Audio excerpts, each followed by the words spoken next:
All right. Before we start, who knows what is BigQuery? A couple of people, OK.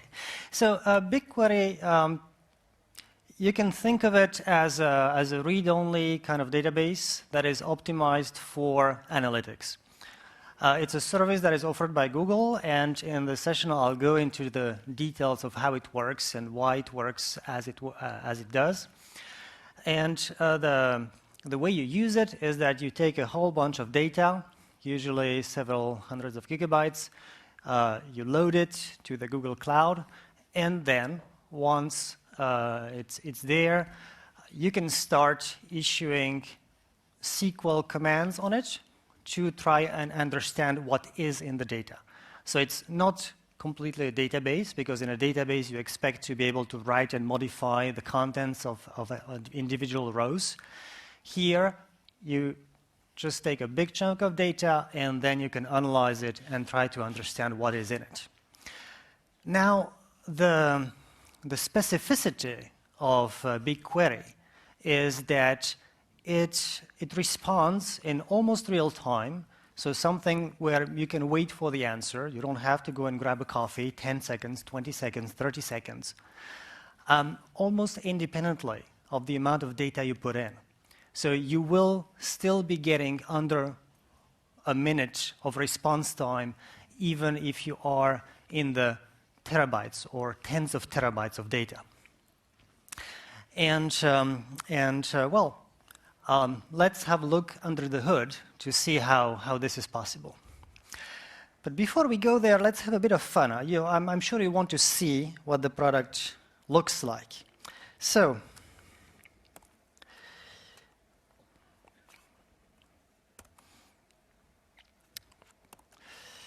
of course, these full screen settings are never what you want them to be.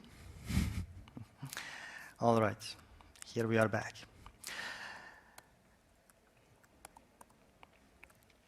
So this is what the web interface of BigQuery looks like. It also has an API if you want to call this from your programs. But basically, it's just a box where you get to paste or write your SQL query. So here, in this demo, I work with a public dataset. That is the GitHub archive timeline. It's a huge extract that GitHub publishes with the timeline of all the commits, their languages, their comments, and so on. It's a nice data set to work with. So let's try this first query here, which simply counts commits by languages. And that was cheating. This was cached. So let us remove. So this is what the web interface of BigQuery looks like. It also has an API if you want to call this from your programs. But basically, it's just a box where you get to paste or write your SQL query. So here, in this demo, I work with a public dataset. That is the GitHub archive timeline. It's a huge extract that GitHub publishes with the timeline of all the commits, their languages, their comments, and so on. It's a nice data set to work with. So let's try this first query here, which simply counts commits by languages. And that was cheating. This was cached. So let us remove the cache here and run it again. OK. Why is my remove cache not working? OK. Well, if it had worked, it would have taken something like 15 seconds and told you that it parsed 4 gigabytes of data here. So we get to learn that JavaScript is the most popular language on GitHub, that Java is not far behind, and so on and so on. Actually, quite expected. Let's try with something else. So what do programmers do often? They swear. No, they don't? OK. Let's try to scientifically see if programmers are good citizens, or swearing this thing. So I have another query where I have put a whole lot of colorful language to test for what you guys put in GitHub commits.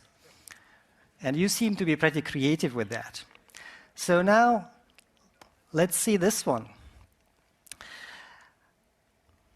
All right, this one actually worked non-cached. So it looks like the winner of our swearing programmer contest is Lua.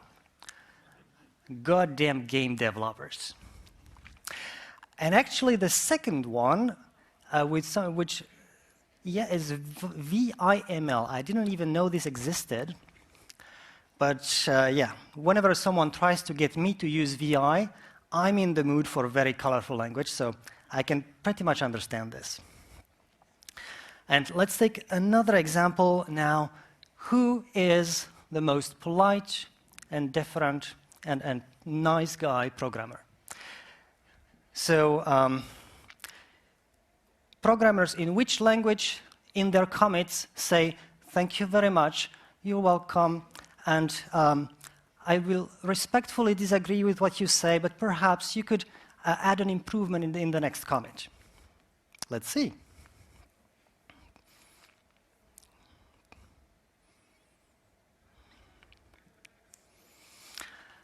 So again, this is running on Google servers, and we have proof that C programmers are the most polite in the world, and this is scientific. Thank you very much.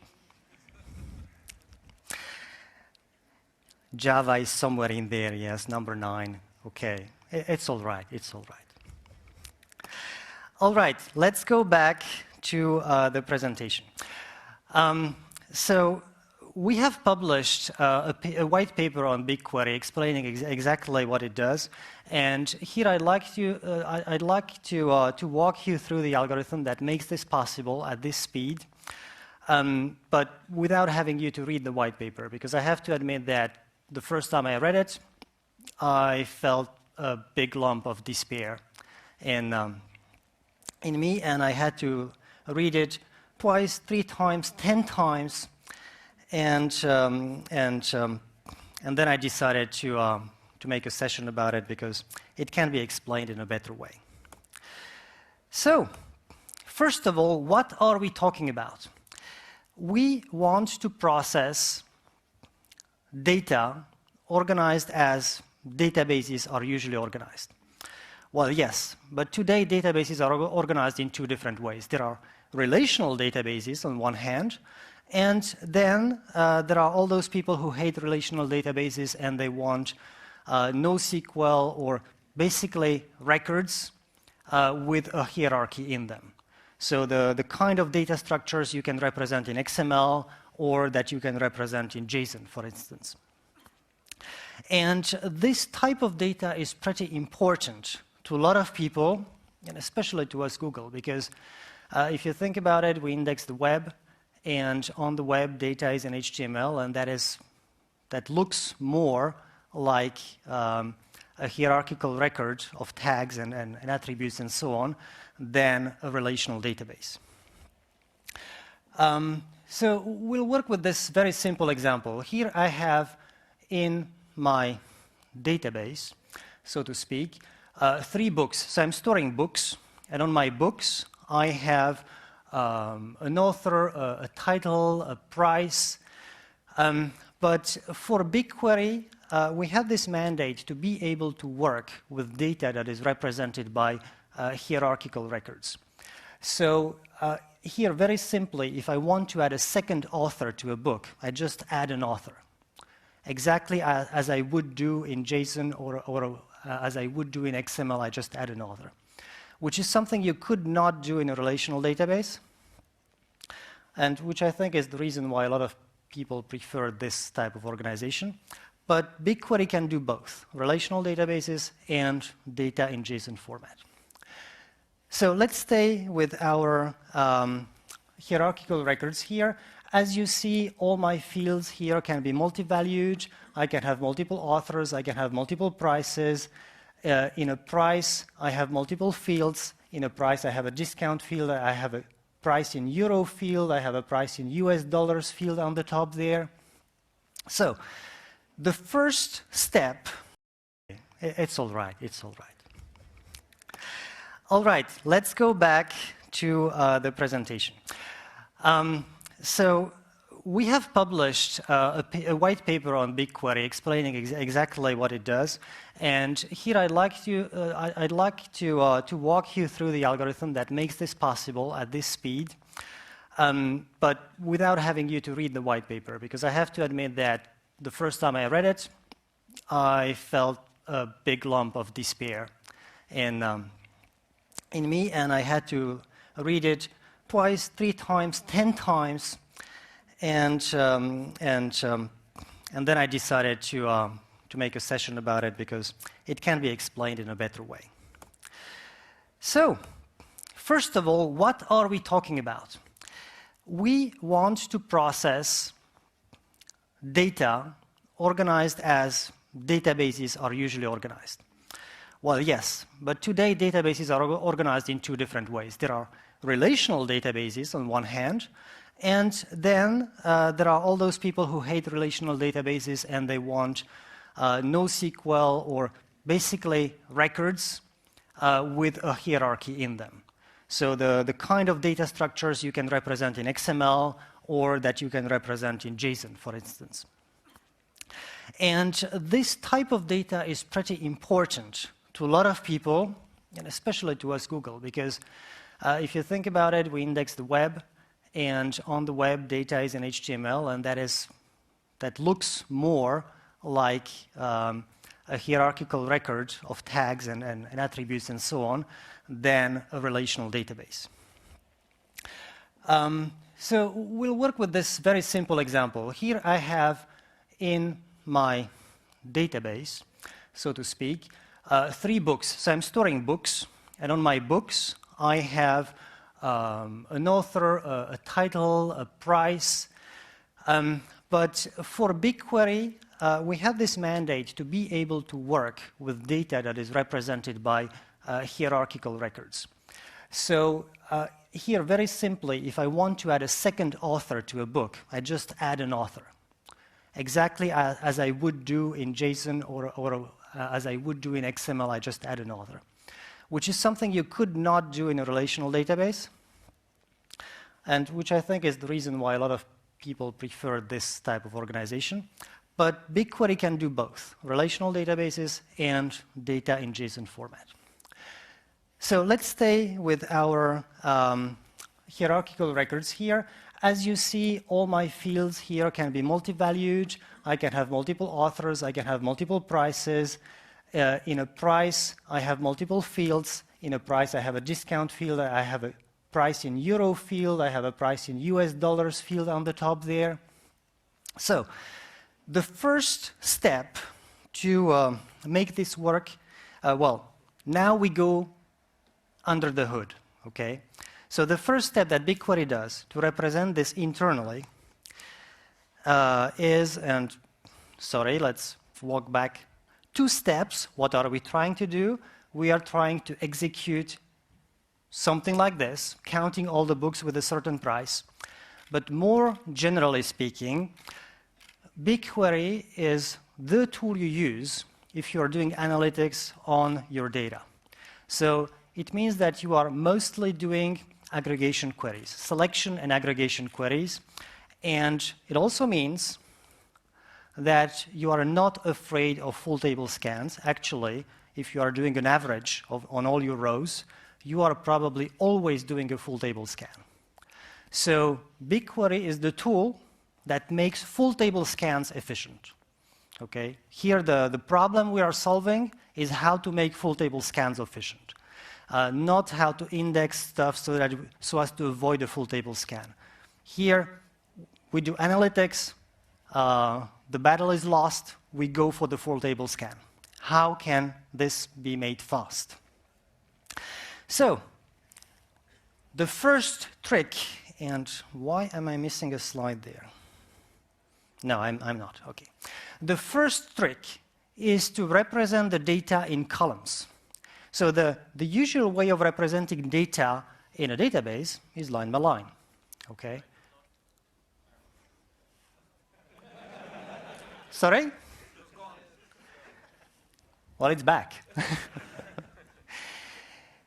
So, for instance, we'll have one column with all the authors. And bear with me for the little numbers in parentheses. Those are the magic sauce, which I will be explaining in a second.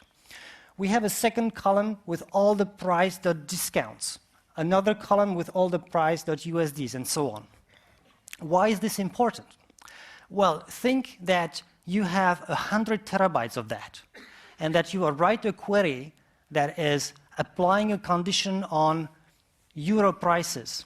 You don't care about anything of the rest. You only care about euro prices.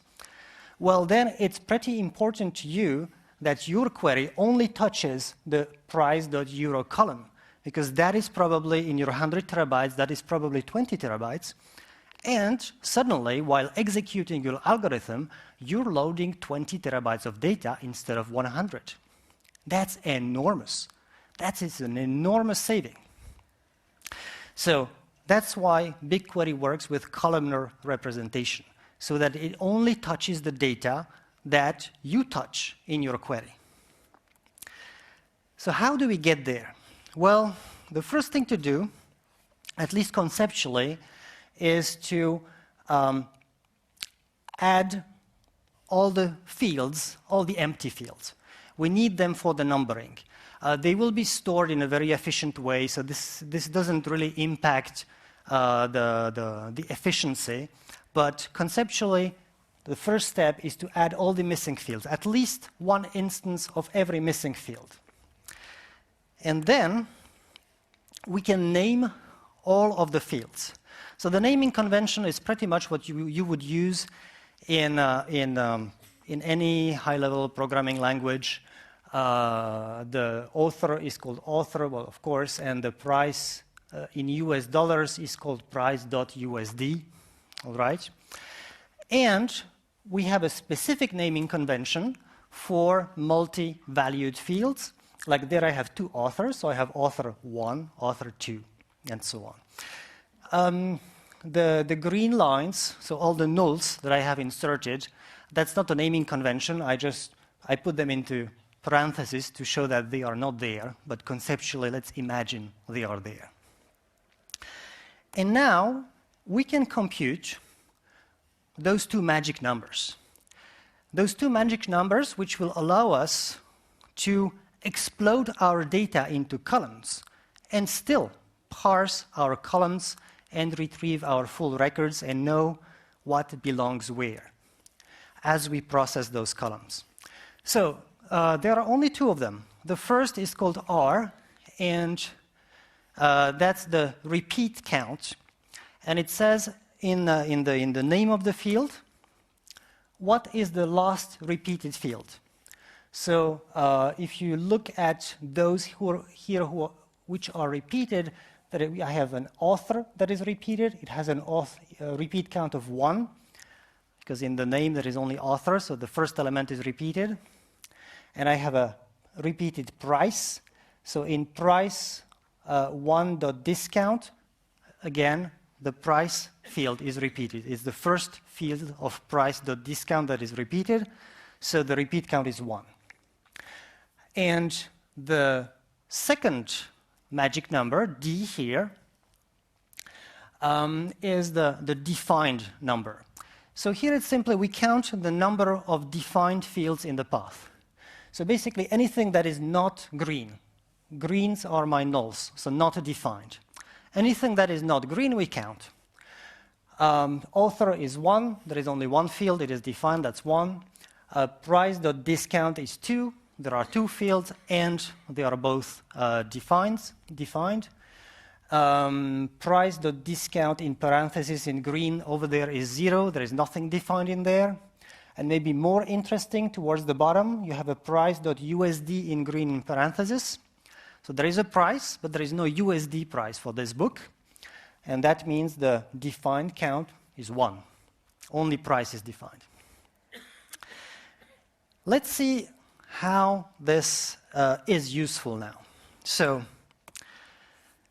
This will allow us to traverse all the columns that we need to traverse, and as we go, to reconstruct the records to apply all the conditions we need to apply on them.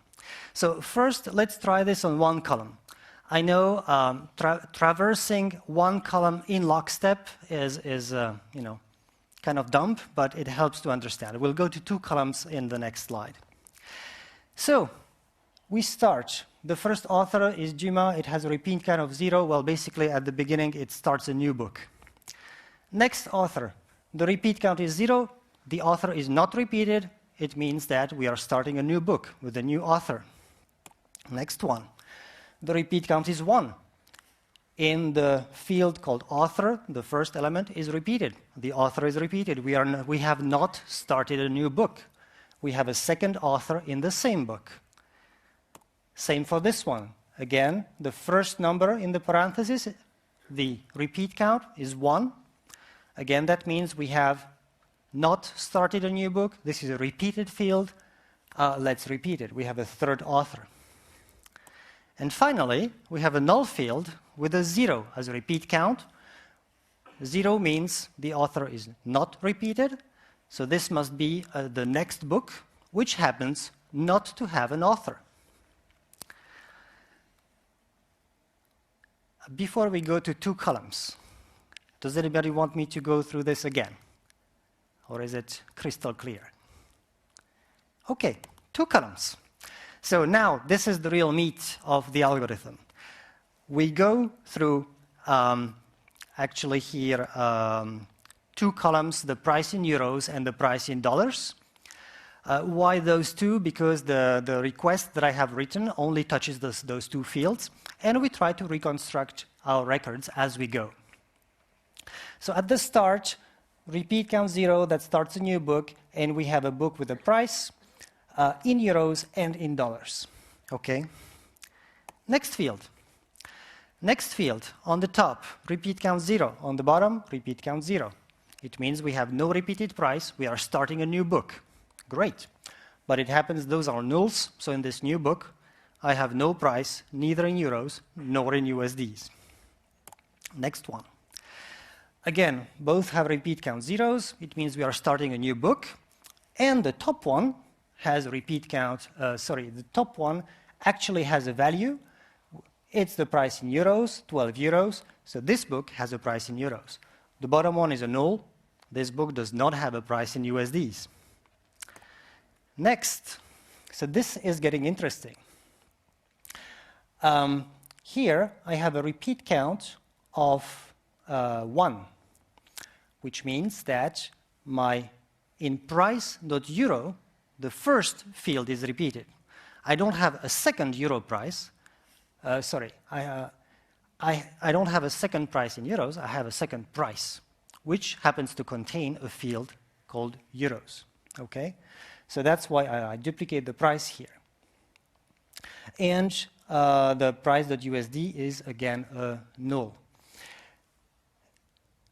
And this is interesting, too.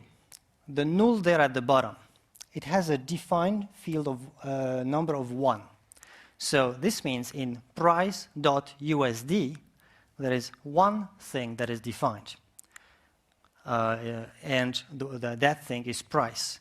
So that d equal 1 tells us that there is no USD price, but yes, there is a price. Okay?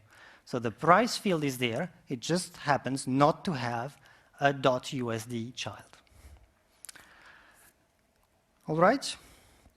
And actually, that was already the case here. The null at the bottom had a defined count of 1, which meant that we had a price, but we did not have a price in USDs. Okay? And here we have recreated, so we went from the columns back to our records, but only loading the minimal amount of data that we need to execute our query. So that's for the algorithm. Let's go back to the white paper and see a couple of benchmarks. The way this is run is that when you write data to BigQuery, these data are exploded into what we call tablets, and each of those leaf servers is assigned a little piece of the data. And then the query is executed on the leaves first, and then the aggregation is done from the leaves through various intermediate levels to the root server that returns the result. So here is a useful comparison. This is on 85, well, that's a record set of 87 terabytes. And the first approach was to execute this query to try to run a MapReduce job that would execute this query. Well, the naive approach, in MapReduce, load record, apply condition, do something else with it. There, the execution time was above 1,000 seconds because that is loading way too much data. It's loading the entire 87 terabytes of data for running this query. The first order of magnitude in speed saving is, of course, when you go to the columnar storage. That's the second column, MapReduce using columns, because there you only access the columns that you actually use in your query. And there is a second order of magnitude saving when you switch from a general purpose algorithm like MapReduce to a specialized algorithm like BigQuery here, which can pull the data from the columns directly and directly apply the algorithms on the data on the fly. And you see that in the end, we are at something like 20 seconds here. So even on those 87 terabytes, by the way, of which only half a terabyte was actually read by the algorithm, we are still at interactive times. Another benchmark that you'll see in the white paper is this one. Depending on the query, it's more or less interesting to have intermediate servers for doing the aggregation. So you see that having only two levels, which means only leaf servers doing your selects, basically, and one top server that does all the aggregations, all the counts and sums and all of that, that's pretty slow, whatever the request. But as soon as you add at least one intermediate level of servers that for doing the aggregation, things are starting to look very good. And if you want to add two intermediate levels, then for some queries, it's actually not helping. For other queries, yes, you get down from 30 seconds to 10 to 12 seconds. So it's still interesting. And also what I want to bring your attention to is that here we are running on 3,000 compute nodes with execution times somewhere in the region of 10, 20, and 30 seconds. So just a couple of concluding remarks. The algorithms that are at play in BigQuery are actually not that complicated. It's quite a compact code base, but it's something that we use all the time, really all the time internally at Google. Whatever question you ask to an operations engineer, he first looks at his console, types in a query, waits 30 seconds, it can be awkward, and then he talks to you. And the interesting thing is that, well, it has clever algorithms to work efficiently with those big data sets and those full table scans. But the interesting thing is that it can mobilize 3,000 servers for 30 seconds. And that's something that only makes sense in a shared environment where those resources can be shared by everyone. It's not so frequent to be able to ask your system administrator for 3,000 machines for the next 30 seconds. That's about it. And we have 5 minutes left for questions, if you have any. Thank you.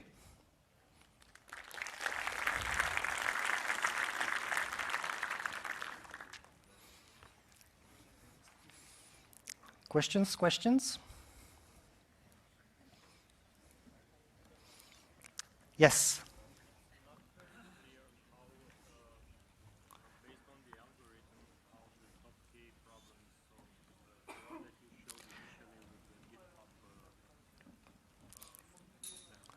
So yes, the question is that it's not very clear based on the algorithm how the GitHub problem is solved. So the general idea is that the types of queries we run here are aggregation queries. So queries where you will have to select elements and then compute averages and sums and this type of computation on those elements. The algorithm I was showing here was mostly about representing JSON-like data, so data that is stored in hierarchical records, as columns. Because if you think about it, the concept of a column in a JSON record is kind of fuzzy. You first have to define it very clearly. So it's useful in those GitHub data because the GitHub data actually is hierarchical. It's a JSON dump. So the algorithm allows you to take those JSON data and extract columns from it. So have each field, the field with comments, the field with the language, and so on, the timestamp of the commit, have them in individual columns. That is what allows us to run, when we run a query, to only touch those fields. Touch here means load, which is an expensive operation. So to only load those columns that we are interested in our computation.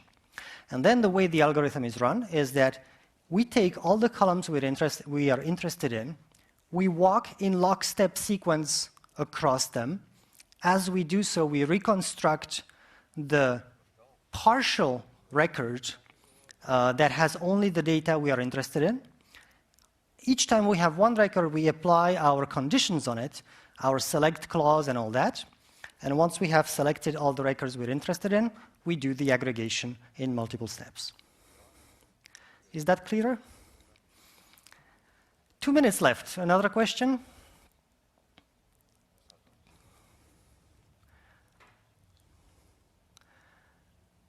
No? Okay. Thank you very much then.